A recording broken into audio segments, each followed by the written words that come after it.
साथियों, कई बार कुछ ऐसे मामले सामने आते हैं जिन पर यकीन करना इतना आसान नहीं होता। इन खबरों को जानने के बाद लोग सोच में पड़ जाते हैं कि आखिर कुछ लोग ऐसा कैसे कर सकते हैं। और बिल्कुल ऐसा ही एक मामला उत्तर प्रदेश के मेरठ से सामने आया है, जहां पर एक 10 वर्ष का बालक घर में नहाने के बाद जब बाहर खेलने के लिए गया तो फिर वापस नहीं लौटा। काफी देर हो जाने के बाद परिवार वालों ने उसे गाँव की हर गली, हर चौक चौराहे पर उसकी तलाश की, लेकिन जब उसका कुछ भी पता नहीं चला तब थाने में उसकी गुमशुदगी की रिपोर्ट दर्ज करवाई जाती है। रिपोर्ट दर्ज होने के बाद पुलिस उसकी हर जगह तलाश करती है और महज 24 घंटे के अंदर पुलिस उसे सकुशल बरामद कर लेती है। लेकिन असलियत में ये मामला जितना सिंपल दिख रहा था उतना था नहीं। जब इस पूरे मामले का खुलासा होता है तो यकीन मानिए बॉलीवुड की बड़ी से बड़ी क्राइम थ्रिलर मूवी भी इस घटना के सामने फीकी पड़ जाएगी और आप भी सोचने पर मजबूर हो जाएंगे कि लोग आखिर ऐसा कैसे कर सकते हैं। तो साथियों, ये पूरा मामला शुरू होता है उत्तर प्रदेश मेरठ के सरदना थाना क्षेत्र से, जहां पर एक छोटा सा गांव है दबथुआ। अब हुआ ये कि यहाँ की रहने वाली सोनिया नाम की एक महिला बेहद ज्यादा घबराई हुई हालत में थाने पहुंचती है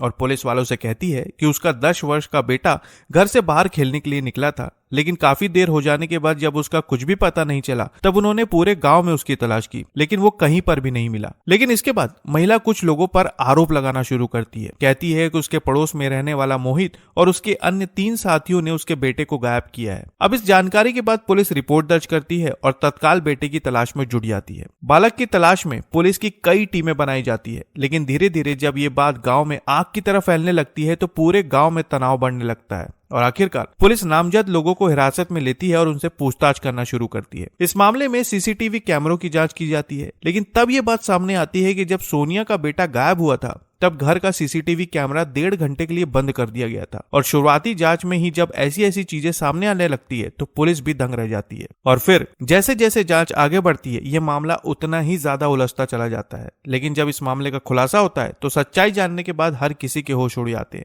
मीडिया खबरों की माने तो ये बात सामने आई कि आज से कई साल पहले गांव की रहने वाली सोनिया की शादी गढ़ रोड में रहने वाले एक युवक के साथ हुई थी। फिर शादी के बाद कुछ समय तक तो उनकी शादीशुदा जिंदगी अच्छी तरह से चली, जिसके बाद सोनिया ने 2 बेटी और एक बेटे को जन्म दिया। लेकिन वक्त के साथ छोटी छोटी बातों को लेकर पति पत्नी के बीच झगड़े होने लगे और आखिरकार विवाद इतना ज्यादा आगे बढ़ गया कि महिला अपनी दोनों बेटी और अपने 10 साल के बेटे के साथ मायके में आकर रहने लगी। अब काफी समय तक मायके में रहने के बाद सोनिया की मुलाकात गाँव में ही रहने वाले मोहित नाम के एक व्यक्ति से हुई। धीरे धीरे दोनों में दोस्ती बढ़ी और फिर उनके रिश्ते गहरे होते चले गए। अब जब भी दोनों को मौका मिलता दोनों एक दूसरे के साथ समय बिताने लगे। लेकिन फिर वक्त के साथ सोनिया मोहित पर शादी का दबाव बनाने लगी। जब भी दोनों एक दूसरे से मिलते तब सोनिया शादी की बात पर अड़ जाती और आखिरकार एक दिन तंग आकर मोहित ने शादी के लिए साफ मना कर दिया। अब जैसे ही सोनिया ने ये बात सुनी उसने मोहित से 1 लाख रुपए मांगना शुरू कर दिया और लगातार उस पर दबाव बनाने लगी।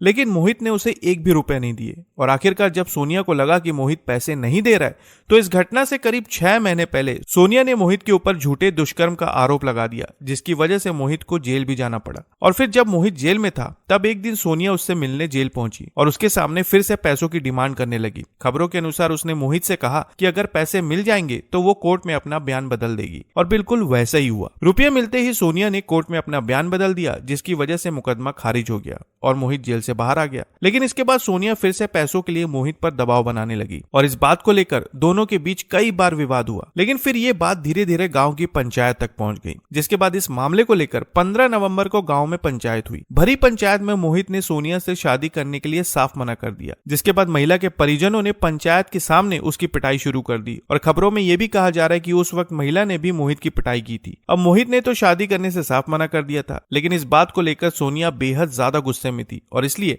उसने मोहित को फंसाने के लिए एक प्लान बनाना शुरू कर दिया। अपने इस प्लान में उसने अपने एक नए साथी संजय को भी साथ मिला लिया और इसके बाद उसने अपने 10 साल के बेटे को संजय के साथ नोएडा भेज दिया और फिर थाने पहुंचकर अपने बेटे के अगवा होने का ढिंढोरा पीटने लगी। लेकिन जब पुलिस ने अपनी जांच में यह पाया कि बेटे के लापता होने के समय सीसीटीवी कैमरा बंद कर दिया गया था, तभी से उन्हें सोनिया पर संदेह होने लगा था। जिसके बाद पुलिस ने कई नंबरों की सीडीआर निकाली और फिर रात में ही गाजियाबाद में उस जगह पहुंची जहां सोनिया ने अपने बेटे को रखा था। पूछताछ के दौरान सोनिया ने यह बात भी बताई कि वो सिर्फ 8वीं पास है और उसने ये पूरा प्लान सावधान इंडिया और क्राइम पेट्रोल के कई एपिसोड देखकर बनाया था। इस मामले में पुलिस ने सोनिया और उसके साथी संजय के खिलाफ संबंधित धाराओं के तहत मामला दर्ज करके इन्हें न्यायिक हिरासत में भेज दिया है। लेकिन इस घटना से आप समझ सकते हैं कि आज भी हमारे समाज में ऐसे कई लोग हैं जो किसी को भी फंसाने के लिए कुछ भी कर सकते हैं। वैसे इस पूरे मामले पर आप क्या कहना चाहेंगे कमेंट बॉक्स में जरूर बताएं और नई खबरों के लिए चैनल को सब्सक्राइब करना ना भूलें। तो फिर मिलते हैं साथियों बिल्कुल एक नई खबर के साथ, तब तक के लिए आपका बहुत बहुत धन्यवाद।